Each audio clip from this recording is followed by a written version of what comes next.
in the grand halls of medieval power, where kings were crowned with steel and blood, few figures loom as darkly as King John of England. To understand the tyrant he became, the man who stole not just lands and titles, but the very wives of his loyal barons. We must begin at the beginning. John was born into a dynasty of power, betrayal, and ceaseless ambition.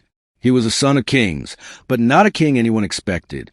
John was born on December 24th, 1166, the youngest son of King Henry II of England and Eleanor of Aquitaine, one of the most powerful and formidable women in European history. By the time John came into the world, his family was already a powder keg. His older brothers, Henry the Young King, Richard the Lionheart, and Geoffrey, were fighting over their father's lands and inheritance. John, the baby of the family, was nicknamed Lackland by his father. Why? Because with so many heirs ahead of him, there were no lands left to give him. But John Lackland didn't intend to stay landless forever. As a child, John was clever, observant, and deeply aware of his lesser status. While his brothers were raised as warriors and heirs, John was more often left behind, educated in courtly manners, theology, and, most dangerously, court politics. He watched, listened, and learned that in the world of kings, loyalty was weakness, and power came to those who dared take it. The first real opportunity came in 1177, when King Henry II made a surprising move. He gave the 11-year-old John control of Ireland. On paper, it was a gift. In practice, it was a disaster. John, still a child, arrived in Ireland and quickly offended the native Irish lords by laughing at their long beards and strange customs. His soldiers failed him. His diplomacy was laughable. Within months, the campaign had collapsed. John was sent back to England in shame. But humiliation did not breed humility in John. It bred resentment. As the years passed, the Plantagenet family fell into violent disarray.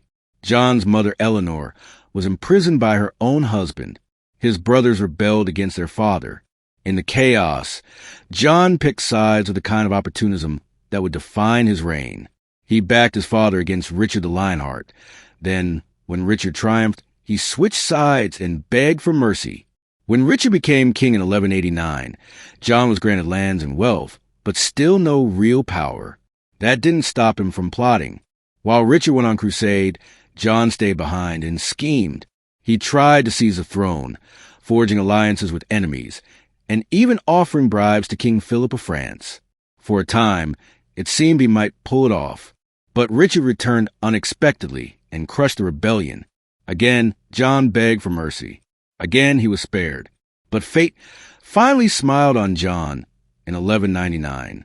Richard the Lionheart, brave, reckless, and charismatic, died from an infected wound in France. He had no legitimate heirs. Geoffrey, another of John's brothers, was already dead, leaving behind a son, Arthur of Brittany. By rights, Arthur had a strong claim to the throne. But John moved quickly, racing to claim the crown before opposition could unite. In May 1199, John was crowned King of England, yet his coronation was met not with cheers, but with suspicion. Many of the English barons mistrusted him. In France, much of the nobility rejected his claim entirely and supported young Arthur. The seeds of rebellion were already sprouting. Still, John had the crown. He had the power. And now, he intended to keep it, no matter the cost. The boy once mocked as Lackland now ruled one of the most powerful kingdoms in Europe. But beneath the crown was the same insecure, vindictive soul. He hadn't earned his kingdom through loyalty or courage. He had taken it, like he would take so many other things, with cunning, manipulation, and cruelty. And soon, the world would see the true nature of the king they had just crowned.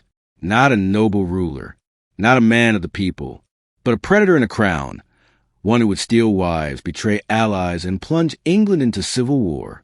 This was only the beginning. Before John was ever crowned king, he had already earned a reputation as a man who would betray anyone, friend, brother, or father, for even a taste of power. His path to the throne wasn't built on loyalty or bravery. It was built on backroom deals, broken oaths, and the blood of his kin. To truly understand why he became one of the most hated kings in English history, we must look back to the years he spent clawing his way up through treachery. John's family, the Plantagenets, were not just powerful, they were volatile. His father, King Henry II, was a brilliant ruler with a brutal edge. His mother, Eleanor of Aquitaine, was once Queen of France and then Queen of England, a woman who wielded power like a sword. And his older brothers? They were raised to rule. Henry the young king was crowned in his father's lifetime. Richard the Lionheart was a celebrated warrior, and Geoffrey was the ambitious Duke of Brittany. In this savage family, John was always the outsider. He was never supposed to rule.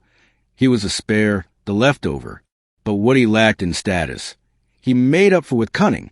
As his older brothers rebelled one by one against their father, John watched and waited. Then, in 1173, Eleanor and her sons launched a great revolt against King Henry II. While the older brothers raised armies, Eleanor was captured and imprisoned. John, only a boy, sided with his father. This choice earned him favor, but also revealed his core trait. He would always back whoever held the upper hand. As the dust settled and the family rift deepened, John received rewards, castles, lands, and promises. But he wanted more. When Henry the young king died suddenly in 1183, and Geoffrey followed in 1186, only Richard stood between John and the crown. By now, John's ambition had turned poisonous. In 1189, as Richard prepared to go on crusade, John made his move. With Richard gone, he tried to seize the throne. He conspired with King Philip II of France, his brother's enemy, offering money and promises in exchange for support. In Richard's absence, John took control of castles, rebelled against his own regents, and even tried to intercept royal treasure. But John's greatest humiliation was yet to come. Richard returned in 1194. The Lionheart's sudden reappearance shattered John's hopes. Castles fell, supporters fled, and John was forced to throw himself at his brother's mercy. He was spared, but never trusted again. Richard famously declared, "Look to yourself. You are not the man to hold a kingdom." It should have ended there. A traitor shamed, a prince in exile. But fate wasn't done with John. When Richard died in 1199 without an heir, a succession crisis erupted. Two men claimed the throne, John, the dead king's brother, and Arthur of Brittany, the 12-year-old son of Geoffrey, Richard's older brother. According to many, Arthur had the stronger claim by law. But John had the advantage of being an adult, present in England, and ruthless. The English barons were divided. In Normandy and Anjou, the French lords rallied around Arthur. In England, John secured his coronation in Westminster Abbey. But the price of the crown was treachery. To secure his rule, John promised rewards to his allies, bribed rivals, and threatened those who wavered. He used fear as a tool. And to eliminate Arthur, he did something even darker. In 1202, Arthur was captured in battle and imprisoned in Rouen Castle. He was never seen again. Rumors spread like wildfire.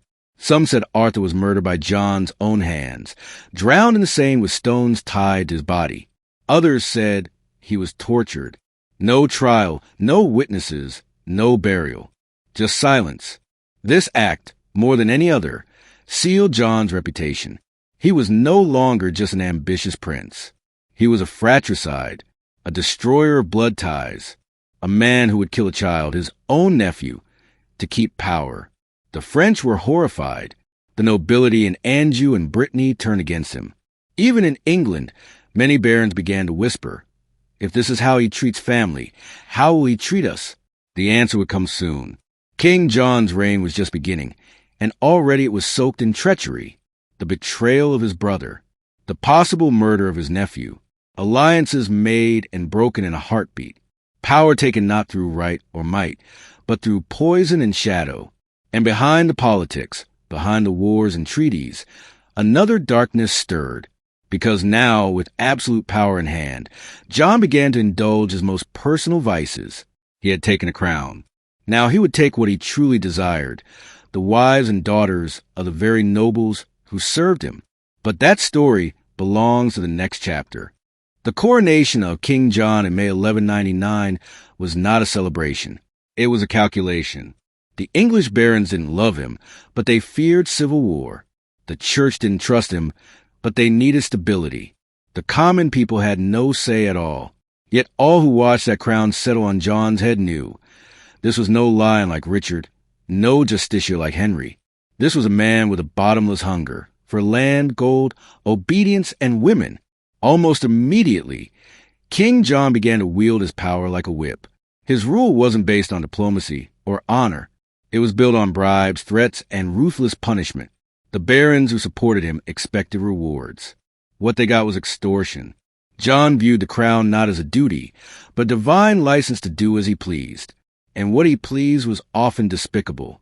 In the first years of his reign, John imposed a brutal and unprecedented wave of taxation. Unlike previous kings, who relied on traditional levies or called councils of nobles to negotiate, John raised money through fines, seizures, and blackmail. If a baron disobeyed, John could declare him a traitor, confiscate his estates, and demand an enormous payment for reinstatement. This wasn't governance. It was legalized robbery. His financial cruelty extended even to widows and orphans. Under feudal law, the king had the right to approve the marriages of noble women and widows. John twisted this into a weapon. If a woman of noble blood refused the match he proposed, he could fine her, imprison her, or worse. In some cases, he simply took them for himself. Even more chilling was his policy toward the children of powerful families. John often took noble heirs as hostages, sometimes under the pretense of protection, but always as leverage. If a baron stepped out of line, John could maim or kill the child. In one infamous incident, he starved a nobleman's wife and son to death in Corfe Castle. John's tyranny was not limited to government. His personal behavior was even more disgraceful. Stories spread across the kingdom of the king's obsession with other men's wives. Unlike past kings who kept discreet mistresses, John was flagrant. He pursued married noble women, using the threat of imprisonment or confiscation to pressure their husbands. If he wanted a woman, her consent and her husband's outrage meant nothing. One chronicler, Roger Wendover, wrote that John was a shameless seducer of women and a violator of the daughters and wives of his nobles. It was whispered that no woman was safe at court, not even those under the king's protection. Husbands who protested were punished, fined, or banished. Some were even accused of treason and imprisoned without trial. This rampant abuse of power began to create deep cracks in the kingdom. The nobility, once divided, began to share a common grievance. Their king had no limits. He took their lands, their sons, their wealth, and now their wives. And yet, John was not finished. He turned his eye outward to the vast Angevin Empire in France, lands inherited from his father and brother. But here, too, his arrogance bred failure. In 1202, he lost Normandy to King Philip II of France. It was a devastating blow. Normandy was a jewel of the Plantagenet dynasty. Its fall shattered England's influence in Europe. Many blamed John's inability to lead an army or inspire loyalty. His generals deserted him. His allies defected. His cruelty at home had made him hated abroad. But John didn't learn from failure. He punished those he suspected of disloyalty. He increased taxes yet again to fund his foreign ambitions. He demanded more hostages, more forced marriages, more bribes, and always more women. By 1205, England was beginning to rot under his rule. Even the clergy began to resist him. Quietly at first, then more openly. Monasteries withheld funds. Bishops expressed concern. But John still held absolute power. And that power had made him paranoid. He no longer trusted anyone. Not his barons. Not his advisors. Not even his own family. His court became a den of spies, torturers, and sycophants. Every nobleman feared being summoned to the king's presence, not because of war, but because of what or who the king might want from them. England was not ruled by law or tradition. It was ruled by desire. The desire of a man who had once been denied everything and now took anything. And in the shadows of this tyranny, John's most notorious habit festered like an open wound. His obsession with the wives of other men. Lust, power, and humiliation became tools of the crown. The king had become a predator, and the kingdom, a prison. In the long, dark tapestry of King John's reign, one thread runs filthier than the rest. his relentless pursuit of other men's wives. John's name is often associated with tyranny, treason, and the Magna Carta, but what truly made him despised in every noble hall across England was personal, private, and painfully humiliating. He believed the wives as barons were his for the taking. To John, being king meant total ownership, not just of land, gold, or armies, but of people. And that included the women who caught his eye, regardless of marital status. His abuse wasn't confined to mistresses or fleeting affairs. It was targeted, vindictive, and political. John used seduction not for love or even pleasure, but for domination. He preyed on noble women with precision. His court became infamous as a place where no woman was safe. Wives, widows, even betrothed young women were watched. If one was beautiful, she became vulnerable. If she was married, even better. Taking her wasn't just lust, it was conquest. It sent a message. Not even your family is off limits from your king. One of the most disturbing aspects of John's conduct was a power imbalance. Women could not refuse him, at least not without consequences. If a husband objected, he might be fined into ruin or accused of disloyalty. Lands could be confiscated, titles revoked. And some barons learned the hard way that protesting the king's advances could mean exile or death. Chroniclers of the time documented these abuses with alarm. The monk Roger of Wendover described John as addicted to forbidden pleasures and the gratification of his lust, calling his actions not merely scandalous but criminal. Another monk, Matthew Paris, wrote years later that John would violate the daughters and wives of his nobles and afterwards throw them back like refuse. Though the names of many victims have been lost to time, deliberately erased or never recorded, some stories did survive in whispers. One such account involved the wife of a nobleman named Eustace de Vesey. Eustace was a powerful baron from the north, loyal to the crown, until the king demanded the company of his wife. To protect her, Eustace concocted a plan. He sent another woman in her place to meet the king in the dark. When John discovered the trick, he was enraged. Eustace was declared an enemy of the state and forced into rebellion. His lands were seized. His name was blackened. But among the barons, he became something else, a symbol of resistance against royal indecency. Another tale concerns Matilda Fitzwalter, the young daughter of another loyal baron. Matilda reportedly rejected John's advances. The king's fury was swift and merciless. According to legend, she was poisoned under mysterious circumstances, her family disgraced. Though embellished over time, the core message remained. Defy King John's lust, and you paid with blood. Even widows were not safe under feudal law. The king had control over the remarriage of noble widows, a power meant to ensure political alliances. John weaponized it. He forced women to marry his favorites, denied them the right to mourn, and in some cases, married them to men far below their station as punishment. But more often, he simply kept them for himself. These weren't affairs in a romantic sense. There was no courtly love, no passion. What John sought was humiliation of both women and their husbands. He wanted to break the nobility, not just through taxes or laws, but by invading the most sacred parts of their private lives. In a world where honor was everything, stealing a man's wife was the ultimate insult. And still, John expected loyalty. He demanded taxes from the very barons he cuckolded. He summoned them to court. He forced them to kneel, to swear oaths of fealty, while they quietly burned with rage. The nobility grumbled, but for a time, they tolerated it, because to rebel against the king was to risk everything. But hatred was building. The whispers of resistance grew louder. The humiliation couldn't be borne forever. What John failed to realize was that power based on fear is always temporary. His barons were beginning to see him not as a king, but as a tyrant who abused his station to indulge in vice. And for many of them, especially those whose wives had suffered his attentions, rebellion was becoming not just an option, but a necessity. His sexual tyranny wasn't just a moral failing, it was a political disaster. The king who couldn't keep his hands to himself would soon find the entire kingdom slipping from his grasp. If there was ever a single act that pulled the mask off King John's rule and revealed the monster beneath, it was a mysterious disappearance and likely murder of his own nephew, Arthur of Brittany.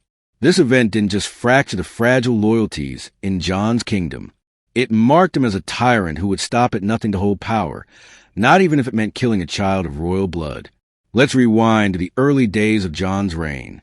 When his brother, Richard the Lionheart, died in 1199, John wasn't the only heir to the throne. His older brother Geoffrey had already died in 1186, but Geoffrey left behind a legitimate son, Arthur, the Duke of Brittany. Arthur was just 12 years old when Richard died, but under feudal law, he had a strong claim to the English throne. In fact, many believed Arthur had the stronger claim. He was the son of an older brother. That mattered. The French king, Philip II, seized the opportunity. He backed young Arthur's claim, aiming to destabilize John's rule and absorb more of the Angevin Empire into French control. Many of the French nobles, especially in Anjou, Maine, and Brittany, rallied to Arthur's cause. Even some English barons, already disgusted with John's behavior, quietly wondered whether the boy might make a better king. John, insecure and deeply paranoid, moved swiftly to crush the threat. In 1202, Arthur was captured during a campaign in western France. The boy had been leading a rebellion against John's forces, backed by his mother and Philip of France. He was taken alive after a failed siege and imprisoned in the formidable Château de Falaise, a cold, stone fortress deep in Norman territory. At first, John pretended to treat him honorably. Arthur was royal blood, after all. A prisoner, yes, but a valuable one. But within months, everything changed. What happened next has remained one of the great historical mysteries of medieval England, but every version of the story ends in the same dark place. Arthur vanished, and he was never seen again. One account suggests that in a drunken rage, John murdered the boy himself, stabbing him and throwing the body into the Seine River, weighted down with stones. Another says Arthur was blinded and castrated before dying of injuries. A more politically convenient version claims Arthur died accidentally during an escape attempt, though few believe that even then. Whatever the method, the message was clear. John had removed his greatest rival, permanently. But rather than strengthen his rule, Arthur's death did the opposite. It turned public opinion against John on both sides of the channel. Even in a brutal age where assassination and betrayal were common, the murder of a child, a royal child, no less, shocked the nobility. In Brittany, where Arthur had been beloved, the people revolted. French territories once loyal to the Plantagenets now saw John as a monster. Philip of France pounced, using Arthur's death as propaganda. He rallied more lords to his side. The French king declared John's lands forfeit and invaded Normandy. One by one, John's continental possessions fell. By 1204, he had lost nearly all of his ancestral holdings in France, lands that had belonged to his father and brother. In just 5 years, John had managed to dismantle the empire that had taken generations to build. And back in England, the nobility watched with growing dread. This wasn't just about politics anymore. John had proven he was capable of anything: murder, deception, cruelty. If he could kill his own nephew, what would stop him from killing anyone who opposed him? No baron, no bishop, no nobleman's family was safe. Many began to prepare in secret, stockpiling weapons, building alliances, whispering rebellion. But even as the walls of power began to crack around him, John showed no remorse. He didn't apologize. He didn't explain. Instead, he doubled down on tyranny. He increased taxes to fund his losing wars. He demanded more hostages from noble families.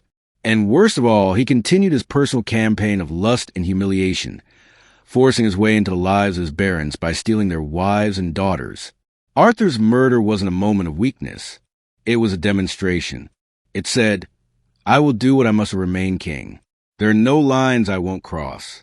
This act of tyranny, so cold, so brutal, and so personal, sealed John's reputation not just as a bad king, but as a dangerous one. He wasn't just hated, he was feared. And for many in England, the line had now been crossed. But the worst was still to come. Because while John had defied the French and alienated the barons, he was about to make an even more dangerous enemy: the Church of Rome. If murdering his nephew and robbing his barons of their wives earned King John the hatred of England's nobility, his next act of hubris would earn him the wrath of God, at least in the eyes of medieval Europe. When John went to war with the Catholic Church, he wasn't just defying spiritual authority.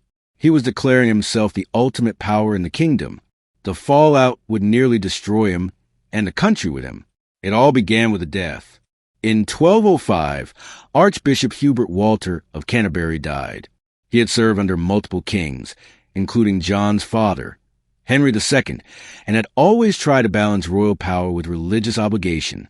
With his passing, the most powerful religious office in England was vacant, and John saw an opportunity. The Archbishopric of Canterbury wasn't just a religious position. It controlled vast lands, immense wealth, and influence over every bishop in the realm. More importantly, it was the bridge between England and the Pope in Rome. Whoever sat on that throne could challenge or support the king. John wanted a loyalist.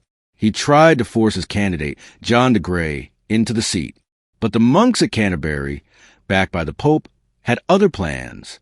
They chose a learned scholar named Stephen Langton, intelligent, devout, and fiercely independent. Pope Innocent III confirmed Langton's appointment in 1207. John exploded in fury. He refused to accept Langton. He expelled the monks from Canterbury. He seized church lands and exiled clergy who protested. It was an open challenge to the Pope's authority, and Innocent III did not take it lightly. In 1208, the Pope issued an interdict on England.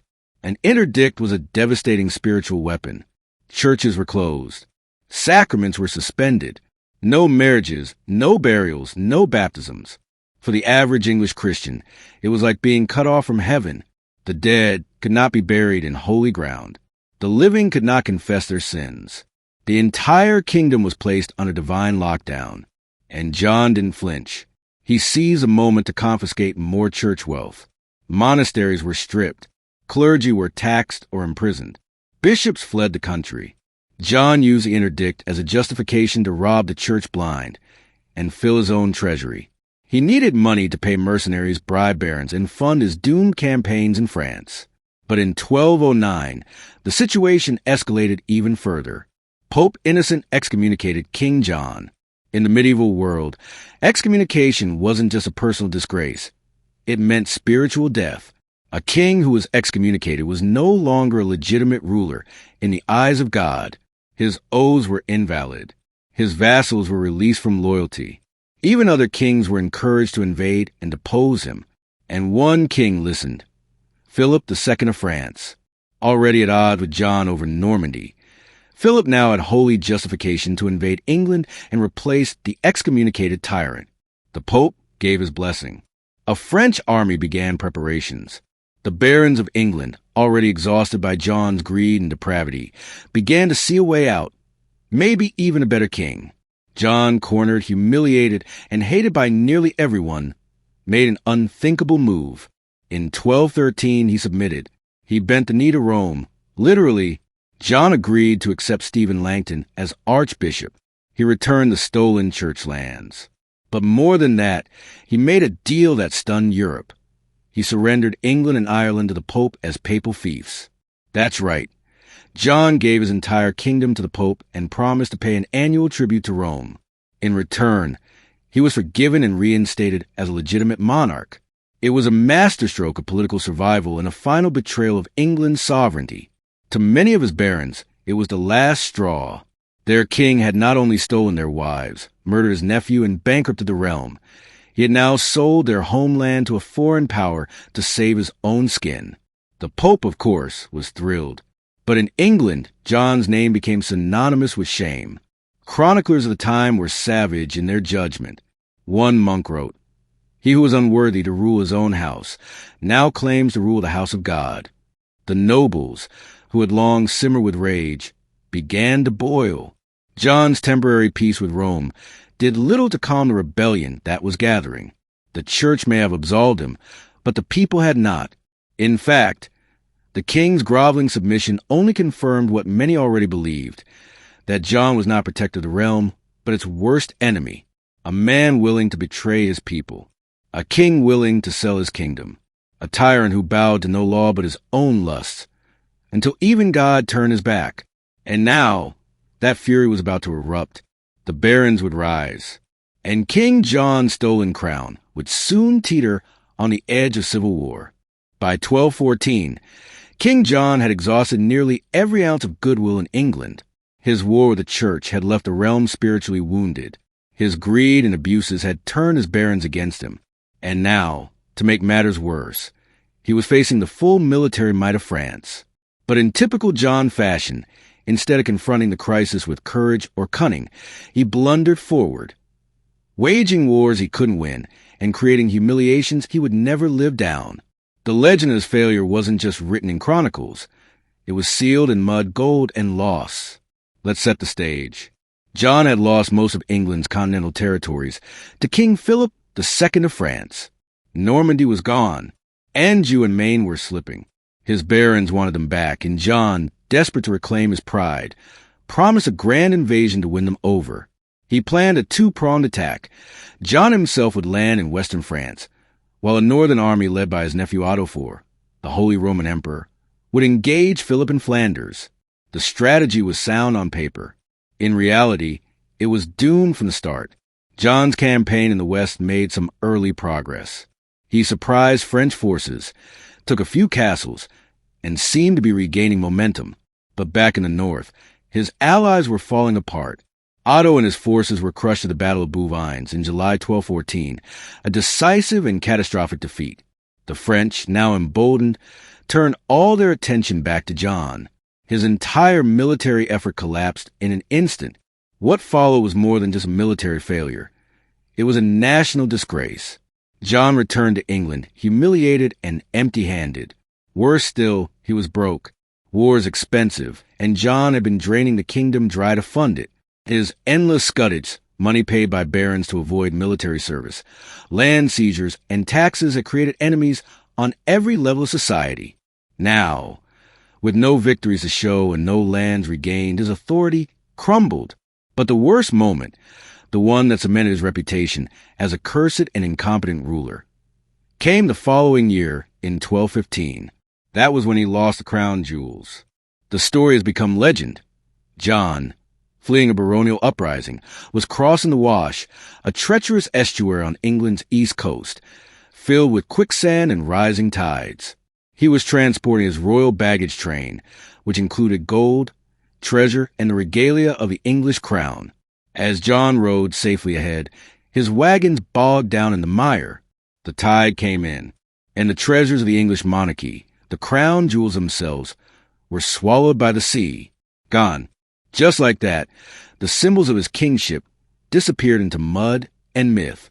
Whether the full jewels were actually lost is debated by historians, but the symbolism couldn't be more clear. The nation saw it as divine judgment. Even the sea rejected King John. And he wasn't just losing treasure. He was losing control. Back in England, the barons had reached their limit. Furious over failed wars, excessive taxation, arbitrary justice, and John's constant betrayals, they rose up in open rebellion. In 1215, a group of them marched on London, seized the city, and declared that the king must be bound, not by divine right, but by law. They forced John to negotiate. The result will become one of the most famous documents in history, the Magna Carta, a charter that declared no man, not even the king, was above the law, a promise of justice, of rights, of limits to tyranny. But John, being John, had no intention of honoring it. As soon as the ink was dry, he appealed to Pope Innocent III, his new protector, and had the Magna Carta annulled. The Pope, who had no love for rebellious nobles, sided with him and declared the charter void. Civil war erupted. The barons invited Prince Louis of France, yes, the son of Philip II, to invade and take the English crown. In 1216, French troops landed in Kent. London welcomed them. Half of England now stood against John. His enemies weren't just nobles anymore. They were priests, peasants, and foreign powers. His kingdom was slipping from his grasp. His crown, already lost once to the sea, was now slipping from his head. John was no longer just hated. He was a king undone. But his fate was still to come, sealed not by sword or politics, but by disease and decay. By 1216, King John's reign was in shambles. The French, led by Prince Louis, had invaded England at the invitation of rebel barons. London was under French control. Nearly half of England's nobility had pledged loyalty to the French prince. Civil war raged. The barons no longer feared John. They wanted him gone. The Pope's protection was little comfort in a kingdom burning from within. And so the last days of John's life were not spent in glory, but in fear, desperation, and disease. He was a king constantly on the move, paranoid, ill, and hunted.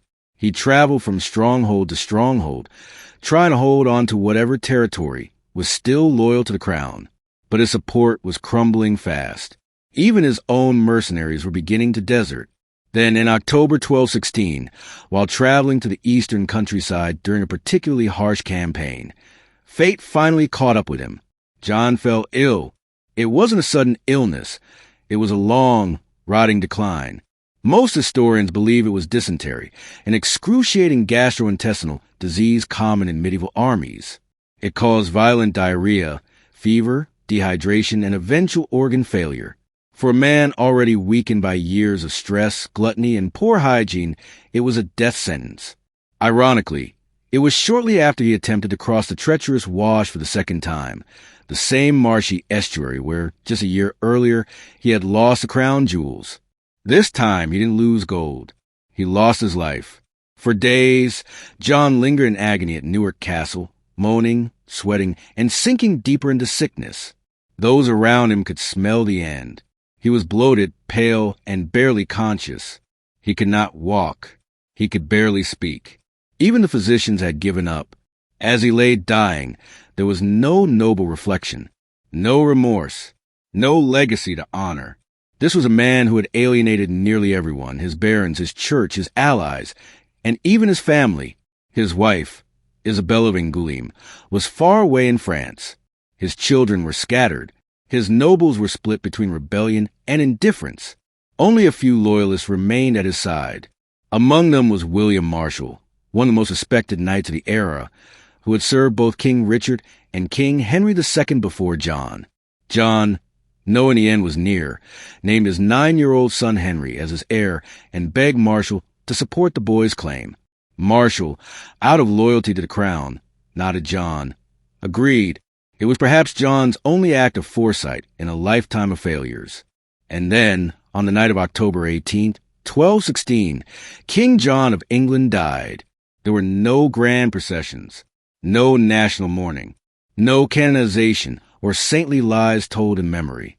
He was buried quickly and quietly at Worcester Cathedral, his body placed between the shrines of saints in a desperate hope that proximity to holiness might cleanse the legacy of England's most hated king. It didn't. The chroniclers of the time were brutal in their judgment. The historian Matthew Paris would later write, "Foul as it is, hell itself is made fouler by the presence of John." That single sentence captured the sentiment of an entire generation. And yet, for all his vileness, John's death marked a strange turning point. With him gone, William Marshal and the Royalists rallied around young Henry III. Many of the rebel barons, realizing they didn't want a French king after all, defected back to the English cause. The French invaders were slowly pushed back. England survived. But the scars John left behind, those would take generations to heal. His reign had nearly destroyed the monarchy. His greed had bankrupted the realm. His tyranny had birthed rebellion. But perhaps, ironically, it was all that pain and collapse that forced England to reckon with the idea of limited monarchy. It was during his disastrous reign that the Magna Carta had been born, even if he tried to destroy it. And it was because of his failures that his successors would be forced to consider the will of the barons, the church, and the people. John had ruled like a god. He died like a dog. And in doing so, he helped give birth, however unintentionally, to the idea that even kings could be held to account. The man who stole wives, murdered children, starved enemies, and lost kingdoms died alone, in pain, unloved and unwanted. It was, perhaps, the only just thing in his entire story. Death did not redeem King John. In fact, it did the opposite. It solidified his place in history as one of the most reviled monarchs England ever produced. While some kings are reinterpreted over time, their legacies softened by context and nostalgia, John's reputation only hardened. For centuries after his death, the chronicles dripped with venom. The monastic scribes, the true historians of the medieval world, recorded his sins in ink so dark it seemed to bleed from the pages. They painted a portrait not just of a failed king, but a man with no honor, no soul, and no hope of redemption. The 13th century chronicler Matthew Paris put it plainly, "No man may ever trust a word of John." Another chronicler accused him of being a tyrant more cruel than any beast. They didn't just recount his actions. They passed judgment moral and eternal. The stories of his cruelty grew in the retelling. Some were true, others exaggerated, but all stuck. He was said to have drowned a young noble, Arthur of Brittany, with his own hands. He starved prisoners, including women and children. He abandoned his army during critical battles.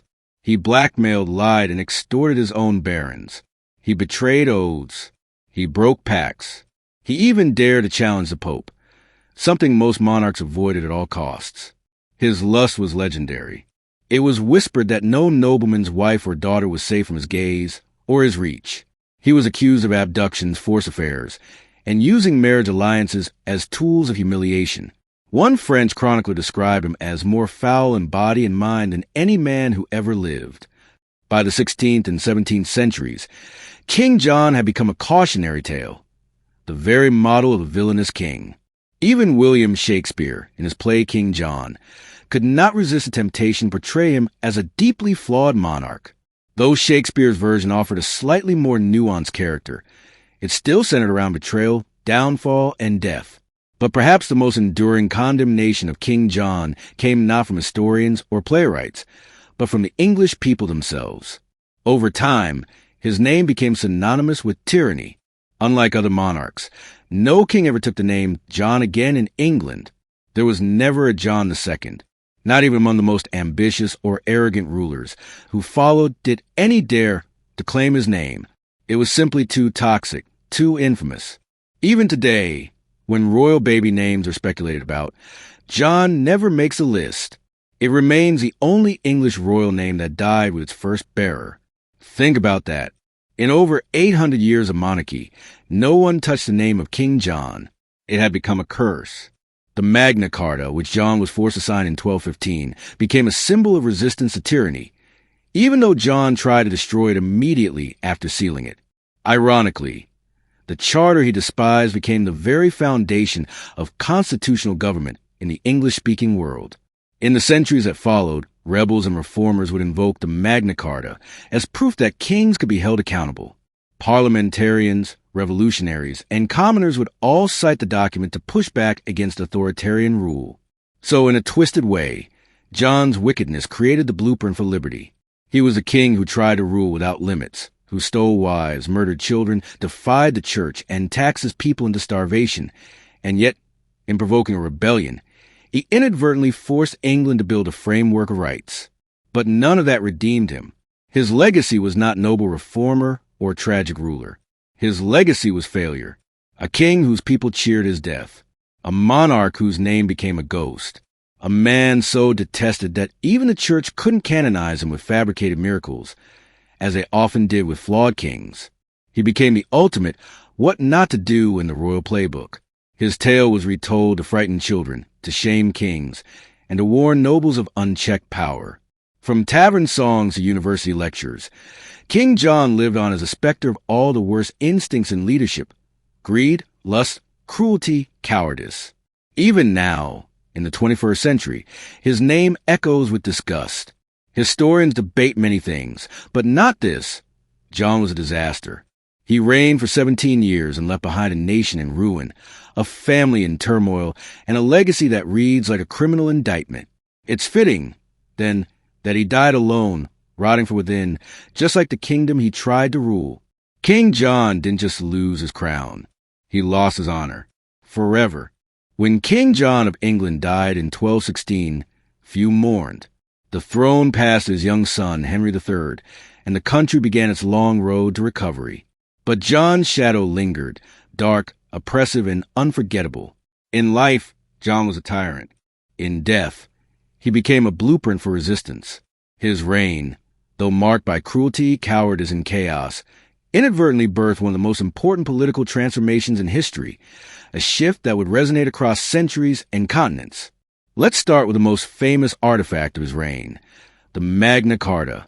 Though John had no intention of keeping his promises and tried to destroy the document immediately after signing it, the barons who forced his hand had already set something in motion that couldn't be undone.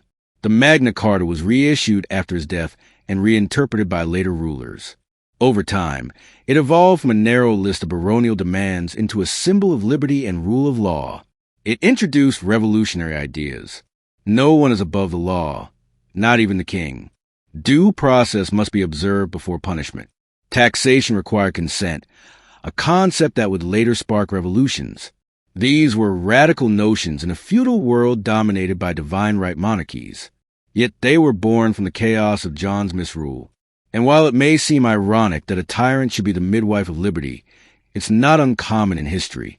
Despots often provoke the strongest demand for reform. John was so terrible, so widely hated, that his subjects were pushed to the brink, and in that moment, they seized a chance to reign in the monarchy. In the centuries that followed, the Magna Carta became sacred political scripture. It was cited by English rebels, by early parliaments, and eventually by American revolutionaries as the ideological foundation for democratic governance.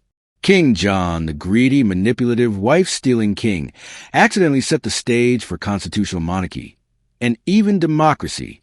His personal flaws were many, but let's reflect on how they shaped the nation's direction. His mistrust and paranoia led to the establishment of regular councils, early precursors to Parliament. His military disasters exposed the danger of unchecked royal authority and made noble input necessary. His oppression of the church reinforced the idea that secular rulers could not dominate religious institutions, an important step in the evolution of church-state separation. His economic exploitation galvanized a new concept of fiscal accountability in monarchy. John did everything wrong, and because of that, England learned how to do things right. Still, don't mistake his legacy for one of reluctant heroism. John was no martyr for democracy. He didn't sign the Magna Carta to empower his people. He did it with a metaphorical sword at his throat. He broke every vow, backstabbed every ally, and ruled through fear, not leadership. But history is a strange sculptor. Sometimes it uses monsters to carve monuments of progress. It's also worth noting how popular culture continued to remember him. In modern portrayals, from Shakespeare's plays to Robin Hood legends, King John appears as a coward, a villain, a foil to noble heroes. The image of him as a scheming usurper, always hiding in the shadow of stronger men, has stuck like glue. And perhaps that's fitting, because John was, at his core, a man who wanted power but never understood how to wield it. He coveted loyalty but inspired rebellion. He inherited a crown but never earned it. And in the end, he built his own cage. He reminds us that monarchy, like any institution, is only as strong as the person who holds it. When kings abuse their people, crush dissent, and serve only themselves, they don't just destroy their own reign. They ignite movements that outlive them. King John's name is etched in infamy, but his legacy, that's paradoxically one of progress. The barons who stood against him didn't just oppose a man, they opposed a mindset. They asserted that no one should have absolute power, and in doing so, they lit a flame that would burn through history. It burned through the Glorious Revolution. It burned through the halls of Westminster. It burned across the Atlantic in 1776. And even now, in our modern debates over rights, law, and leadership, you can hear the echoes of 1215. King John never intended to leave that kind of legacy. He didn't plan to become a symbol of anything but fear. But in trying to crush his people, he gave them the will and the cause to fight back. So maybe that's a final irony. The most hated king in England's history helped make England the kind of country that could dare to hate a king. And that, in the end, may be his only redeeming act. Would you serve a king who stole your wife, crushed your people, and betrayed his blood? Then why did England suffer him? Watch the full tale and decide if he was a king or a curse.